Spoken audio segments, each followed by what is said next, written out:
Amados irmãos, amados amigos, bom dia. Bom dia mesmo, com saúde, paz, prosperidade e Cristo no coração. É maravilhoso mais um dia de vida que Deus nos dá. Por isso, agradeçamos, reconheçamos. Hoje nós temos um exemplo muito constante e oramos para que pare com a mortandade que está assolando. Lembra muito aquela passagem bíblica, né? A morte que assola ao meio-dia. Me parece que é Salmo 23, se não me falha a memória. Portanto, meu amado amigo, é preciso que nós estejamos conscientes do que somos frágeis, inúteis, mas muito úteis e importantes para Deus. Por isso, vamos agradecer a Ele por termos despertado. Muitos não conseguiram. Soberano Deus, nós te agradecemos por teres nos dado mais um dia de vida, por termos nos proporcionado, Senhor, a oportunidade de vermos os nossos entes queridos, de desfrutarmos da beleza da tua criação, sentirmos o calor, o frio, a sede, e termos tudo ao nosso lado nos suprindo, Senhor.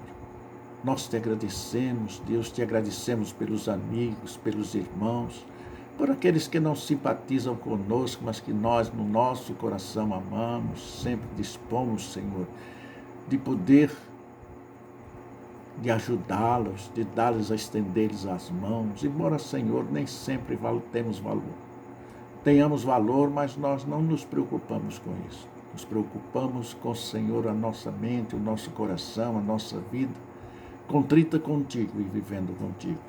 Eu te agradeço, Deus, por todos que despertaram.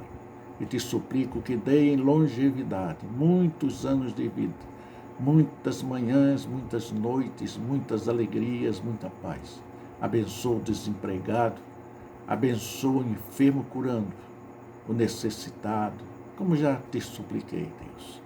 A tua palavra diz que é vãs as repetições, porque tu sabes, conheces, sondas a todos nós. Por isso eu te agradeço, Deus, e te suplico que visite as famílias enlutadas, confortando-as, ajudando-as, Senhor, dando-lhes aquela orientação para que tudo ocorra, Deus. Não bem porque a dor, o sofrimento está pairando, mas pelo menos em tranquilidade, em nome do teu Filho Jesus. Amém. É isso mesmo, irmão. Irmãos e amigos, há algum tempo atrás, no final do ano passado, para o início deste, né? Aconteceu um filme, passou no YouTube, Não Olhe para Cima. Era a história de um meteoro que estava vindo sobre a Terra e uma cientista comum, uma cientista que não era de grande projeção, descobriu que ele vinha atrás de um outro cometa e que aquele que vinha na frente ia se desviar da Terra, mas ele que vinha atrás ia se chocar com a Terra. E ninguém acreditou, desde o presidente da República até o mais simples cientista. Somente um é que conseguiu assimilar, depois um outro começou a auxiliar. Nós hoje, nos nossos dias, dizemos pelo conhecimento da palavra que olhe para cima, olhe constantemente para cima, não olhe para baixo. Nós não fomos criados por Deus para olhar para baixo. O que é que tem abaixo? O que é que tem abaixo? Segundo o meu entendimento na Bíblia, é o Hades. O Hades. O Senhor desceu. Primeiro subiu ao céu, depois desceu às profundezas da terra. Olhar só para cima. Fomos chamados para viver acima das circunstâncias e ter os nossos olhos no Senhor que está onde? No céu, lá em cima. As Escrituras Sagradas nos dizem que Satanás veio para roubar, matar e destruir. Está em João 10:10. Esta era uma das menções bíblicas que eu mais gostava de pregar, dando ênfase ao fato de que Cristo, por sua vez, veio para nos dar vida, e vida em abundância. Era essa passagem e aquela outra do cego de Jericó. Como eu era cego e perdido, pecador. Quando abrimos os nossos olhos, que curvamos os nossos joelhos, jogamos ao chão e clamamos a esse Deus, Senhor, nós nos engrandecemos, crescemos em espírito e em verdade. É maravilhoso ser cristão. Há abundância em nossa vida, tanto física quanto terrena, financeira, abundância no viver. Eu sempre dizia que o diabo vive tentando roubar a saúde, o dinheiro e destruir a família de cada vivente. Nós tivemos um governo aí que destruiu praticamente a família, ele deu direito a tantas coisas erradas que é impossível descrever aqui. Pois ele não quer que ninguém seja feliz sobre as bênçãos de Deus. O que era de Deus, o cara era ao contrário, ainda hoje tem muitos deles aí. Mas o fato é que o diabo não está preocupado com estas coisas. Eles não são seu verdadeiro alvo. O alvo, ele tem um alvo maior. O que ele verdadeiramente quer é roubar a nossa fé, o nosso relacionamento com Deus. Este é o maior desejo de Satanás. Porque quem não tem um relacionamento com Deus, quem não vive em comunhão com Deus, está com ele. Está com ele. O que ele verdadeiramente quer, meu amigo, é roubar a nossa fé, a nossa esperança, o nosso relacionamento. Este é o fim, seu grande objetivo, destruir a cada um de nós. Portanto, precisamos aprender a viver olhando para o alto, onde está o nosso Deus, com os nossos olhos fixos no Senhor Jesus, em todo tempo, em toda hora, independentemente das circunstâncias à nossa vida, à nossa volta. É o processo de ser mais que vencedor. Temos que ver isto. No fim da prova, Deus não somente nos dá a vitória, como também nos ensina a apegarmos mais a Ele, vivendo acima das situações externas, daquilo que é terreno externo.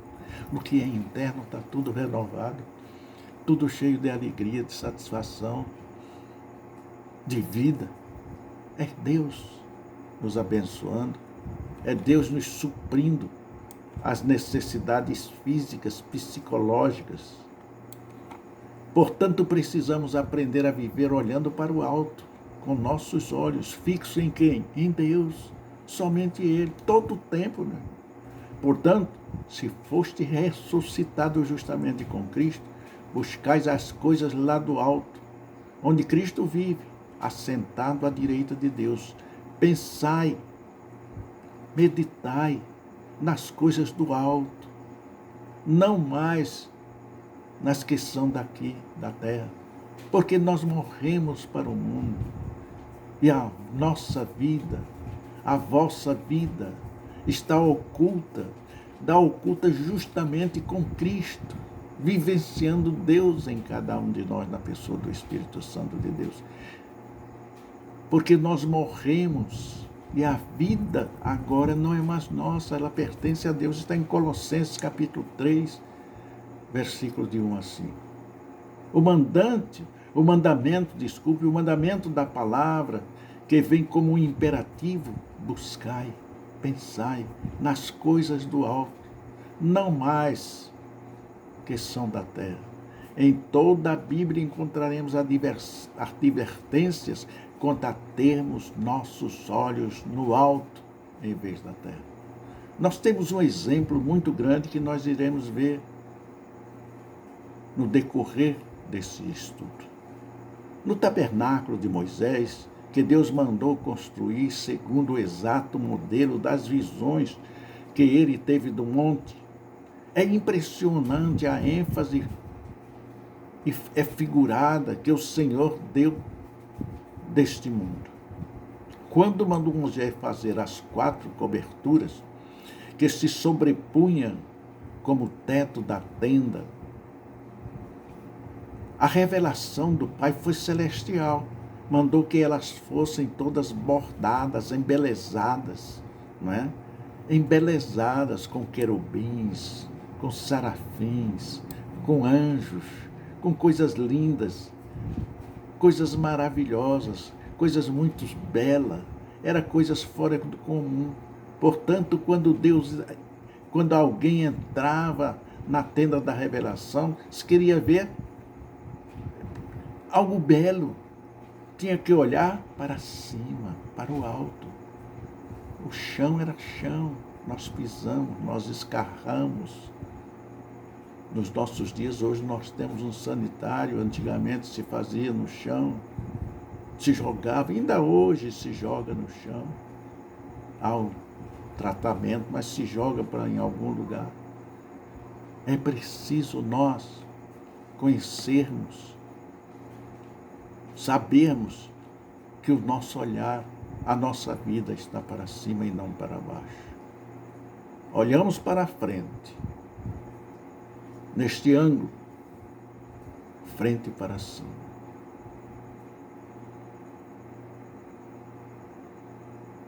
É preciso mudar, é preciso se transportar da terra para o céu. Ser crente que só se preocupa com dinheiro e seus negócios não servirão ao propósito divino da colheita de almas, pois para se ter a sensibilidade espiritual de ver a necessidade dos perdidos, é preciso tirar os olhos das coisas terrenas e levantá-las para os céus. Jesus mesmo disse: erguei os olhos e vede os campos, pois já branqueio para a ceifa. Está em João 4:35. Os campos estão aí, estão perigosos, estão nos perseguidos, mas não estamos vencidos nem derrotados. Então ele lhes diz que se nossos olhos estiverem no chão, cuidando apenas das coisas terrenas, não enxergaremos os campos brancos para a ceifa. Ou seja, não teremos a sensibilidade de ver a necessidade espiritual das pessoas. Temos que olhar para o alto se queremos ser úteis ao Senhor. Pois aqueles que só olham para o chão desanimam-se nas horas difíceis e deixam de servi-lo. Já quanto aos que olham para o Senhor lá em cima, não há o que os faça parar. O ânimo, o esforço, a dedicação, o zelo, não deixa parar, porque a responsabilidade é grande para com Deus. Prender nossos olhos no chão é o grande plano satânico contra as nossas vidas, ao atacar nossa saúde, nossa família e bens. O que o maligno quer, de fato, é tirar os nossos olhos do Senhor, fazendo com que fitemos somente o chão, o terreno. Embora, como diz meu pai, tirar os olhos da terra não significa tirar os pés do chão. A perda do pragmatismo e da disciplina. Há um texto bíblico que revela esta astúcia do inimigo em seus ataques. Examinemos como figuras espirituais. E veio ali uma mulher. Prestem bem atenção, em nome do Senhor Jesus. E veio ali uma mulher possessa de um espírito de enfermidade. Havia já 18 anos. Andava ela encurvada. Vejam bem, ela andava encurvada. Ela não conseguia olhar para cima. Ela não conseguia olhar para cima. Esta mulher andava encurvada por quase 2 décadas e não havia meios de endireitar. Sua doença era espiritual e não física. Tratava-se de um espírito maligno de enfermidade. Um agente de Satanás, prendendo seu corpo. Sabe? Há uma figura aqui, esta mulher. Ela vivia olhando somente para o chão. Sua costa encurvada impedia de andar olhando para cima. Podemos ver em uma operação na vida desta mulher o verdadeiro plano maligno contra cada cristão. Cristo disse que ela estava numa prisão de Satanás. O próprio Deus disse na pessoa de Jesus Cristo que ela estava numa prisão. Lembra de Paulo? Lembra de Paulo que tinha um espinho na carne para que ele não se envaidecesse, não se enchesse, como muitos, né? Está lá no altar, olha o povo por cima, parece até os imperadores de Roma, nos seus tronos. Observe, eles não descem. Eles não vão ao meio do povo. Observem isso. Muitos deles, quando saem em carro blindado, segurança, parece até o presidente da República. Satanás está solto. Por que motivo não se devia livrar deste cativeiro? Num dia de sábado, esta filha de Abraão, a quem Satanás trazia presa há 18, está em Lucas capítulo 13, 16, há 18 anos, está numa prisão de Satanás, não quer dizer que o próprio príncipe das trevas aprendia pessoalmente, pois já vimos que era um enviado dele, um espírito de enfermidade. Quem realizava o trabalho era alguém, era uma outra coisa, era um espírito das trevas. Mas Jesus mostrou que tal espírito maligno só estava cumprindo ordens do seu chefe, o que nos permite ver que o plano era de Satanás e a execução era do subalterno dele.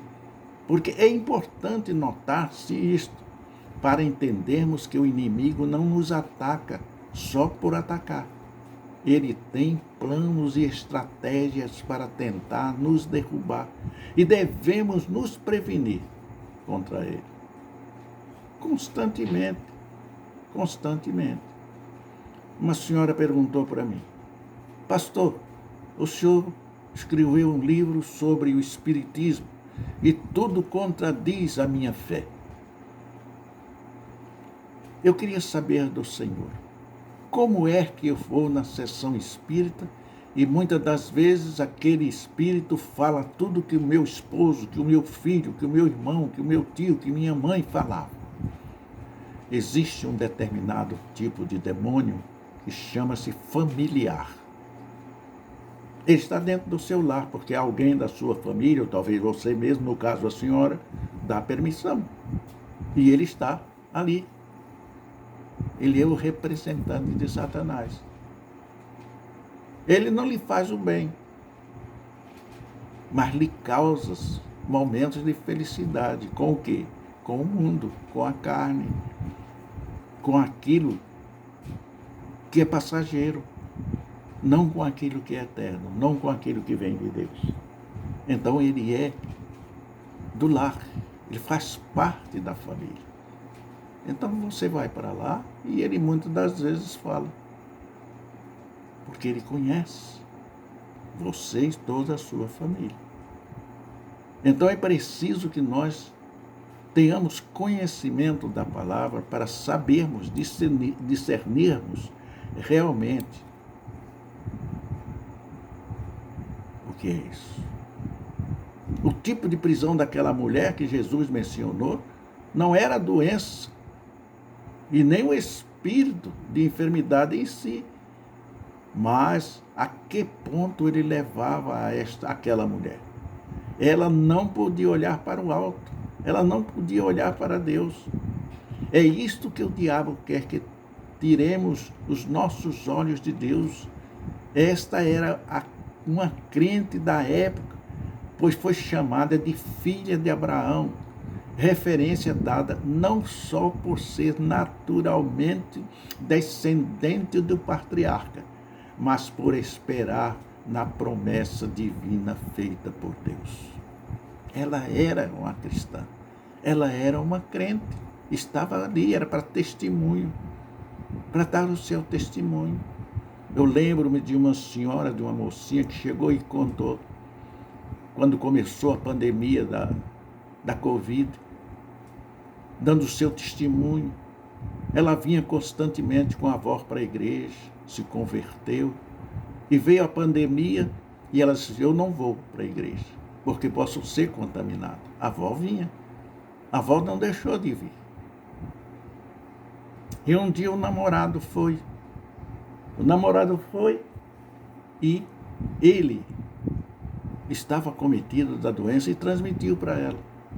E ela baixou ao hospital, foi entubada. E nessa intubação Deus foi levou-a ao caminho. E ela disse que sentia o Espírito de Deus chamando. O Espírito dela saía do corpo e aquele raio de luz aceso. Mas ela olhava para cima, a porta estava fechada. E o seu espírito saiu do corpo e começou caminhando. E não tinha ninguém com ela. E o espírito foi subindo e chegou àquela porta fechada. E naquela porta fechada ela começou a bater. Começou a bater. E alguém perguntou, o que desejas? Eu quero entrar. Não, você não foi chamada. Volte. Você ainda tem trabalhos a realizar. E depois da quinta vez, segundo ela, aquele espírito desceu. Desceu e voltou ao corpo. E ela foi, se recuperou, se curou, deu alta e testemunhou. Então, meu amado amigo, foi um exemplo para os que faltam à casa do Senhor por causa da enfermidade. A nossa igreja, primeira fase da pandemia, ninguém foi atingido. Esta segunda foi atingida, mas suavemente. Alguém teve suspeita, mas não foi concretizado.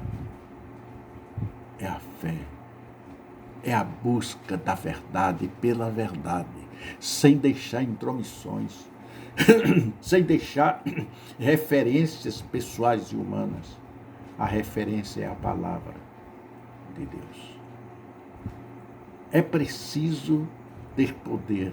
O poder de Deus está em nós. Também vemos que ela estava na sinagoga, o que poderíamos chamar de igreja da época, a igreja da época.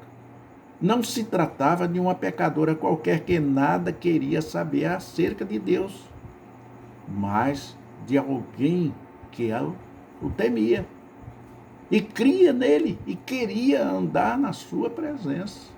Quer dizer, era uma mulher que buscava a Deus, mas foi usada como Paulo, como fiz a referência.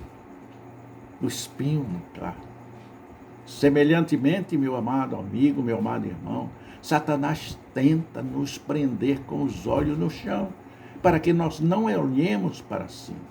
E por que ele nos ataca desta forma? Por quê? Porque ele não pode nos arrancar das mãos de Deus.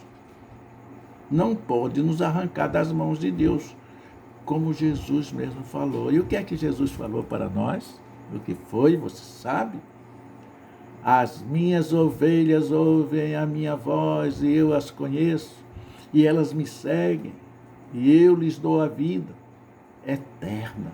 Jamais perecerão, e ninguém as arrebatará da minha mão. Aquilo que meu Pai me deu é maior do que tudo, e da mão do Pai ninguém pode arrebatar. Eu e o Pai somos um. João capítulo 10, versículo 27 a 30. É confirmada, a palavra de Deus é dita, confirmada e pura. Não há como fugir dela e não há como se deixar que Satanás tome conta de cada um de nós. É preciso vivenciar em cada minuto das nossas vidas esse Deus puro e santo. O diabo jamais poderá nos tirar das mãos de Jesus. Nunca, nunca, nunca. Temos um claro pronunciamento do Senhor Jesus neste sentido, mas ele vai atacar com sutileza, com as coisas que a gente mais gosta, que satisfaz a carne. Então ele vai nos atacar e nós devemos estar preparados, porque o Senhor nos prepara e nos fortalece, não é? Nós temos muitos exemplos no livro de Apocalipse, por exemplo, o Senhor faz menção da doutrina de Balaão, essas doutrinas loucas que costumavam ensinar Balaque e pôr tropeços diante dos filhos de Israel para que pecassem. Está em Apocalipse 2,14. Números, né? Lemos em Números que Balaque contratou Balaão para amaldiçoar Israel, pois tinha medo de ser por ele destruído na batalha. Deus advertiu a Balaão que não fosse após Balaque, mas ele, amor o prêmio da justiça, e obedeceu, mas não conseguiu amaldiçoar o povo do Senhor, porque o Senhor, o Filho do Senhor, o Filho de Deus é abençoado. Existe uma couraça entre nós e o mundo. Existe a mão de Deus sobre nós. Existem anjos ao nosso redor. E o próprio Espírito Santo de Deus está em nosso coração, nos guardando, nos livrando de todo o mal.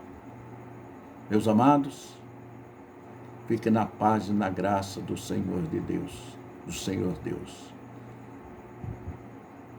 E que até outra vez nos encontrarmos. Que Deus nos abençoe abundantemente. Em nome do Senhor Jesus. Amém.